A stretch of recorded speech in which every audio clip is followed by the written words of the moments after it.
Hello, excuse the rather unusual appearance. Had a slight fight with gravity the other day. I lost. It's only a sprain. It's not that bad. What it does mean is that I wasn't able to sit down and type a script because although I am left-handed, still need two sets of hands to actually write a script. So I'm going off some notes. Welcome to the third and final installment of our little series here looking at Ortiz Charlie, with the final episode, which aired on the what date was it yesterday? 1 second. Turns out yesterday was the 18th of January. And this is obviously the last of the three episodes and last of these three videos, which have been an experiment for me in a couple of ways. One, experimenting with a new camera and a new microphone. Two, experimenting with doing some slightly more regular videos, slightly looser videos, to the usual fare that I do, which is slightly more scripted and usually a little longer than this. And today's going to be, because of obvious reasons, a little bit more disjointed, so forgive me for that. This is the final episode. It starts in 1989. Charlie Haughey is back in power for the final time. He's in a coalition with the Progressive Democrats, which is a party which was founded by Desmond O'Malley. If you recall, Desmond O'Malley was the man who led the charge against him in 1982. And a lot of things from 82 are going to bear fruit in this episode as we go along. This goes right up to the point where Haughey is forced to resign because a lot of the things that we mentioned in the previous episode basically are what leads towards the end of Charlie Haughey's career. So there's a couple of things that I haven't mentioned as I've been going through these videos. One is the presence of Sarah Haughey, Charlie Haughey's mother, who pretty much appears at the start of every episode. She's sort of a stern presence in his life, the only member of his family that we see, and she dies, and that haunts Charlie through the entire thing. He's reminded then of his mortality, of his own aging body, of his own desire to create a legacy, and a lot of what he does to try and create a legacy in this episode relates to Northern Ireland. Around this time he was the EU president, and so he uses that to work on German unification and a few other things. And he does a lot of talking with Helmut Kohl and Mitterrand and others about German unification, and there's a few little bits thrown in about a single European currency, which is a thing we have now. It's one of the many sort of roots of things that would grow or become more resonant to a modern audience, which is something the series did an awful lot. It mentioned the IMF an awful lot. It mentioned this episode actually it mentioned Portugal and Greece and other countries that were troubled when the economy went plump, like Ireland. Those were sort of, I imagine, subtle, somewhat not so clever nods, I would call them, to the audience. But they were things an audience would recognise, which is fair due.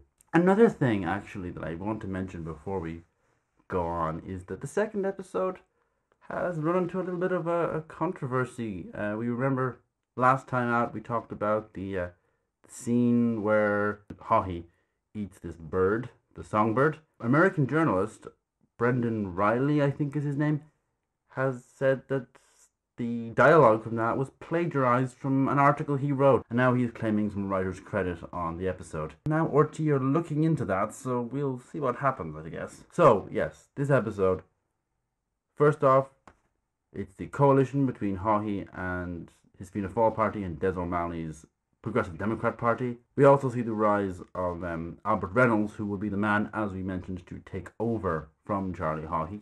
He gets the start of being embroiled with the what will become the Beef Tribunal in the 1990s. If you remember the Iraqis from the previous episode, that starts with them. You've already kind of talked about it.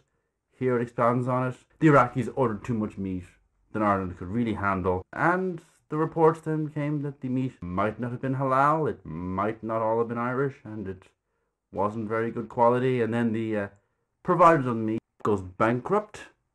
There's also the whole Saddam Hussein thing in there, because remember, this is Iraq, and we're also getting towards Gulf War One time around now, so a little sticky, I guess. And Des O'Malley is looking into this because he is suspicious, and we see some certificates which are certifying this meat is halal, and they have Albert Reynolds' signature on them, as if to imply he was involved, which is a thing that comes after the series ends, and I'm not going to go too much into stuff that happens after the scope of the series. So if you want to learn about that, you can look it up. It's on the internet. Speaking of inquiries and tribunals, Ben Dunn appears in this episode. He was the managing director of the Dunn Stores retail chain, but Ben Dunn pops up a couple of times to hand out some checks, because he did give a lot of checks to politicians, including Charlie Haughey, around this time. But as this episode will show, a lot of people were giving a lot of people money, and money they probably shouldn't have been giving them because it was a little bit illegal. Actually, probably a lot illegal. There is one character, a fictionalized developer called Jimmy.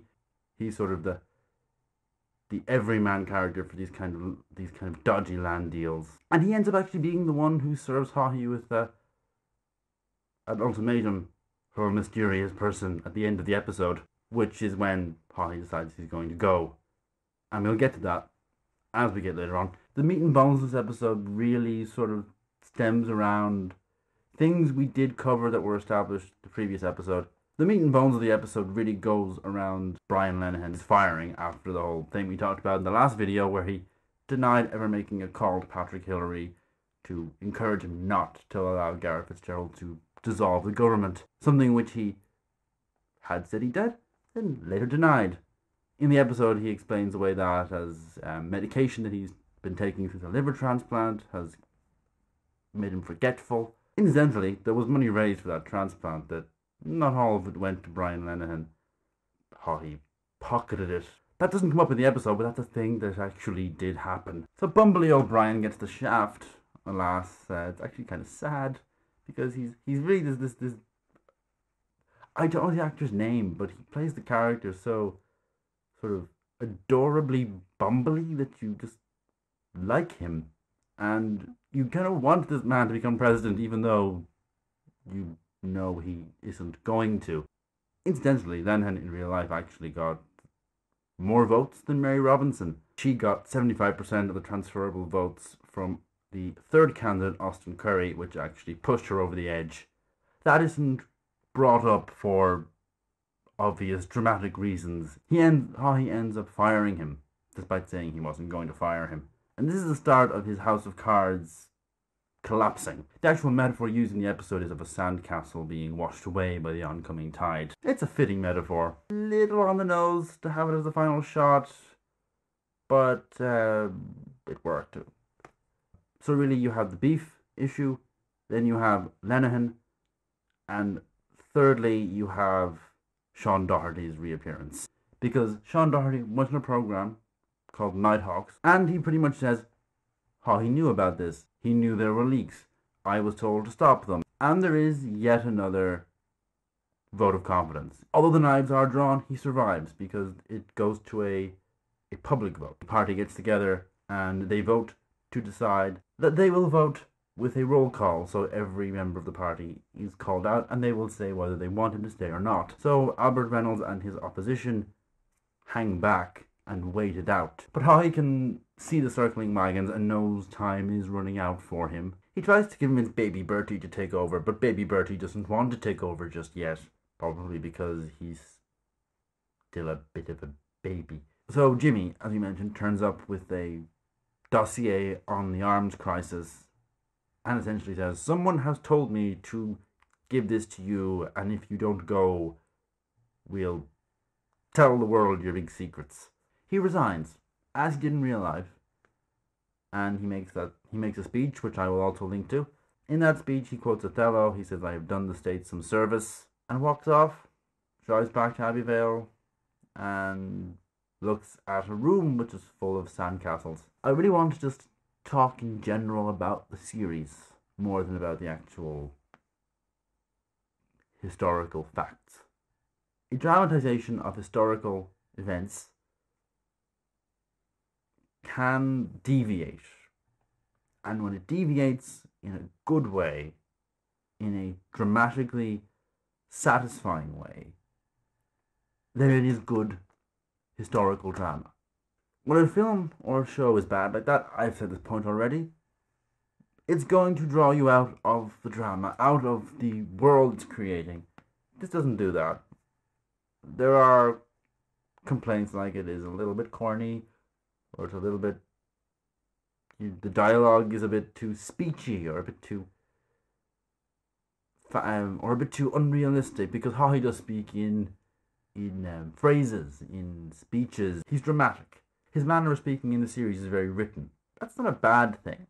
Overall, I think a very strong, very well acted, very good looking program. I think it's set above an awful lot of what RTE does. I'm going to end this right here. Apologies if this was a bit more slapdash than the previous two. I have a suspicion it was. Circumstances being what they are, I couldn't do it any other way. Thank you for watching. If you're watching me for the first time, there's a lot of other stuff you can watch. And as soon as I can use this hand to type again, I will be back with something new. Hopefully, that will be soon.